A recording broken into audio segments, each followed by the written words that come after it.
So, motion to quash. So, itong motion to quash is isang motion o petition na pina-file kung kina-question mo yung validity ng arrest warrant, ng subpoena, or ng legal proceedings. So, kagaya nga, no? Inaresto ka, kung mayroon kang question dun sa arrest warrant, pwede ka mag-file ng motion to quash para ma-invalidate yung arrest warrant o yung court kung bakit ka lilitisin yan. Basically, yun lang yan. Pero kailangan magpresenta ka ng ebidensya to counter. Yun yung mga counter. Ito yung mga counter sa law. Bawa, pinigyan ka ng arrest warrant, to counter that kasi wala ka namang di ba?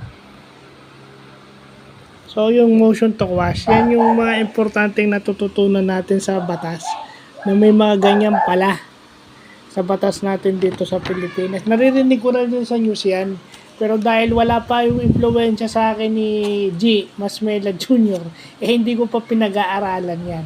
So, ngayon lang. At saka, mabuti na yung may alam tayo.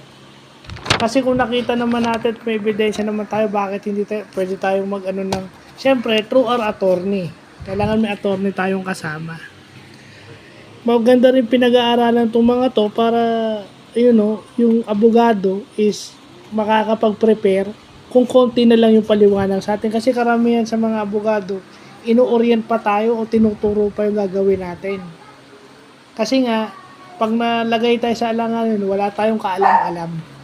So, parang math, parang calculus yan na kailangan sa buhay. So, yun lang po.